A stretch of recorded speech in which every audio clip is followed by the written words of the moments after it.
So welcome guys sa ating live market update. So tingnan natin nangyari sa gold for this week. So welcome sa ating mga bagong viewers sa Discord. So tingnan natin nangyari sa gold, no? Recently sa higher time frame, no? Tingnan natin dito sa 4 time frame sa gold. So nag-create ng all-time high dito sa taas, no?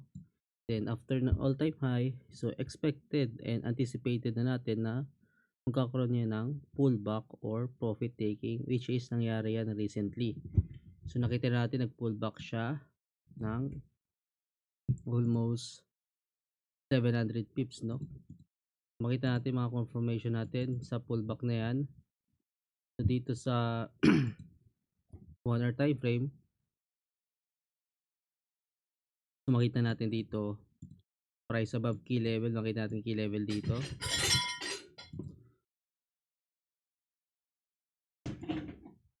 So may key level dito sa taas and yung price ay above key level, no? Kaya bearish bias tayo, then may sell signal, and knowing na nasa all time high tayo na possible mag pullback lower basta mag hold dito sa yung price below key level, no?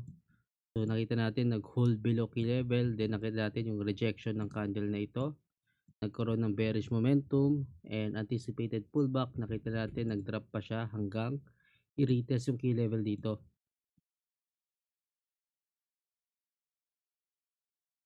So based sa previous market update natin, so makita natin dito yung yung pullback, no, sa key level sa baba, no? So nag hold below sa key level, then retest yung key level na ito. So makita natin na yun sa gold ay ni-retest yung key level sa baba, then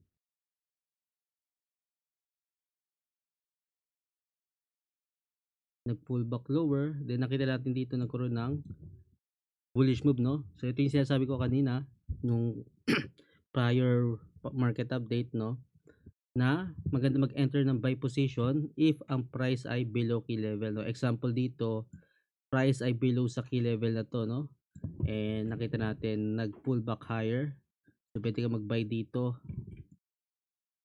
and dito. So may makita ka mga buy confirmation dyan sa lower time frame since nasa 1 hour time frame tayo.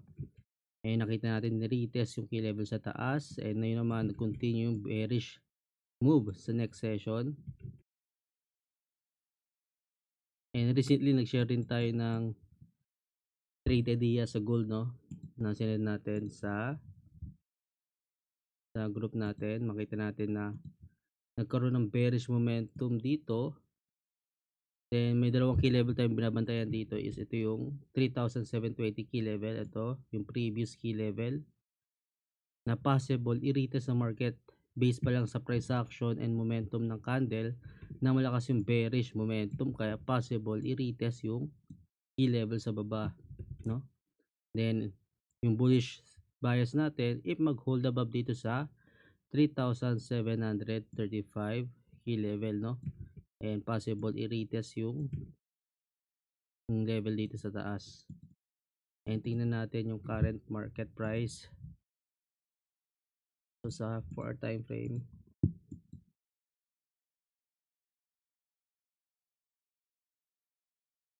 so nakita natin yung price ay ni-retest yung key level sa baba, no, sa 3,720. Yung key level na yan, ito yung previous key level. So nilagyan ko lang ng horizontal line. Then makita natin na nag bullish move yung gold kaninang umaga, almost 400 pips. Then ngayon naman nag-create ng bagong key level and nag pull back lower, no, based sa sentiment ng market ngayon. Kung titingnan natin yung economic data report, so nagkaroon ng bullish sentiment sa USD, no, sa GDP and initial jobless claims. So based pa lang sa data, nagkaroon ng pricing in ng USD bullish sentiment based sa actual data na 3.8% sa GDP. So nagkaroon ng lakas yung USD, kaya nakita natin bumaksak talaga ang gold, no? So makita natin dito sa 4 time frame, ni-retest ulit yung key level sa baba, malapit dito sa 3,720 key level.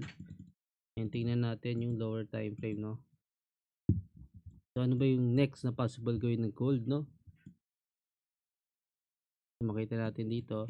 So alisin na natin ito since nangyari na yung anticipation natin na nag-bullish move na siya. So nakita natin nag-hold above dito, no? Sa tinutukoy natin na 3,735 key level. Nag-hold above na and nag-bullish move na hanggang dito.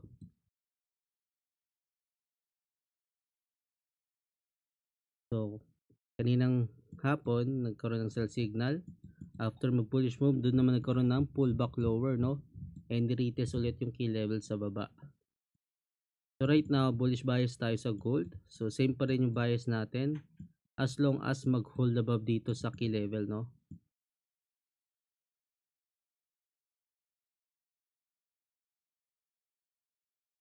So possible, mas prefer natin i-retest ulit ng market yung key level sa baba sa 3,720.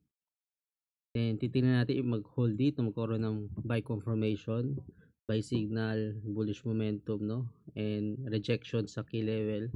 And dun tayo mag-enter ng buy position. So pwede mo i-scalp yan, swing trade or day trade. Then other scenario naman, if mag-hold above dito sa key level, if magkaroon ng bullish momentum, no? So mag-close above yung candle sa key level na yan. And makita natin na possible mag-continue higher yan. Basta mag-hold yung 3,735 key level. So same na nangyari dito. If may ganitong price action na may rejection and bullish momentum, no? Kaya nakita natin nag-bullish move siya dito ng almost 250 pips, no? And possible mangyari yan dito sa current market price, no? Na magkaroon ulit ng bullish move basta mag-hold above dito sa key level.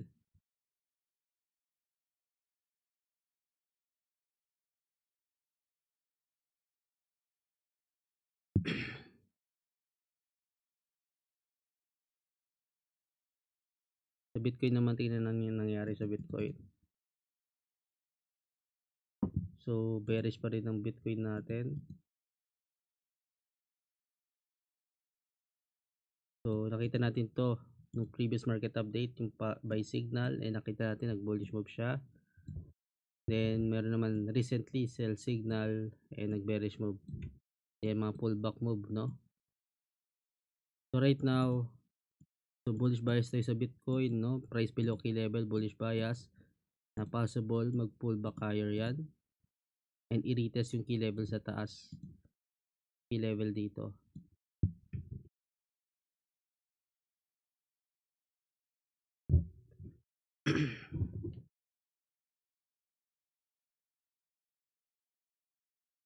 Natin mga signal sa gold, no?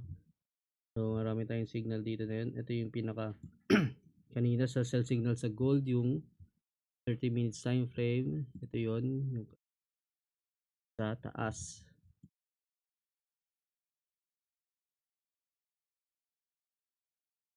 So take note, mas maganda tingnan yung signal, mga confirmation natin and mga alert signal sa Discord if nasa higher time frame tayo, dahil mas mataas yung accuracy, mas less yung choppy price action, less yung false signal, no?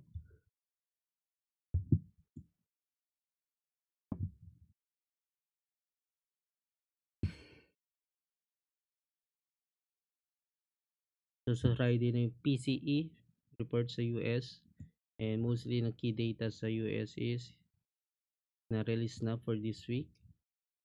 So Friday na lang yung abangan natin na data sa US, no?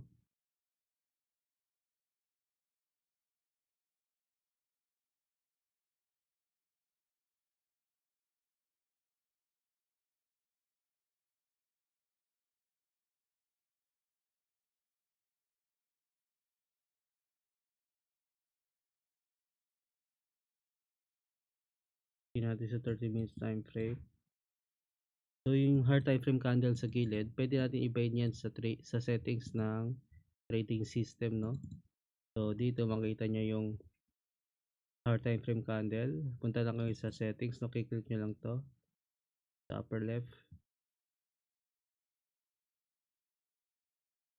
Then dito sa settings na to, yung higher time frame 1, higher time frame 2.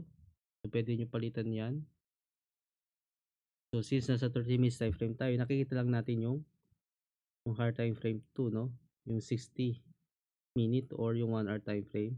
So pwede natin to ibayin, gawin natin 4 hour time frame. Then mag-iiba yung formation ng candle sa gilid, no? Magiging 4 hour time frame na siya instead of 1 hour time frame. So, balik natin sa 1 hour. So pwede natin gamitin yan as confirmation, no? Kahit nasa lower time frame ka, nakikita mo yung formation ng candle sa mataas na time frame, no? Kasi confluence yan sa trading natin.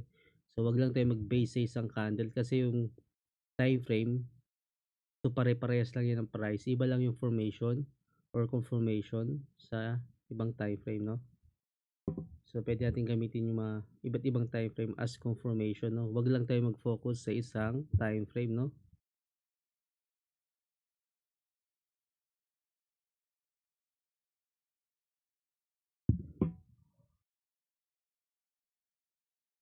Tingnan natin sa 5 minutes time frame mga signal.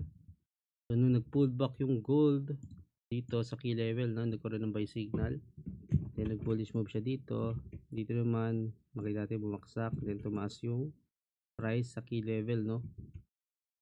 So right now nandito na yung price ng gold. So if mag-hold below dito sa key level, possible continue yung bearish move na yan and i-retest yung key level sa baba, no. So lalo na yung market bias natin ay bearish bias sa higher time frame, no. So magiging bullish bias lang tayo if mag-breakout sa key level na to and magkaroon ng bullish momentum or rejection sa key level, no. So possible mangyari yan basta mag-hold dito sa key level na yan and magkaroon ng rejection katulad ng nangyayari dito sa higher time frame candle natin. Kung gusto natin mangyari is magkaroon ng bullish candle and rejection. Then dun tayo maghanap ng entry, no, sa pullback and mag-enter na ng buy.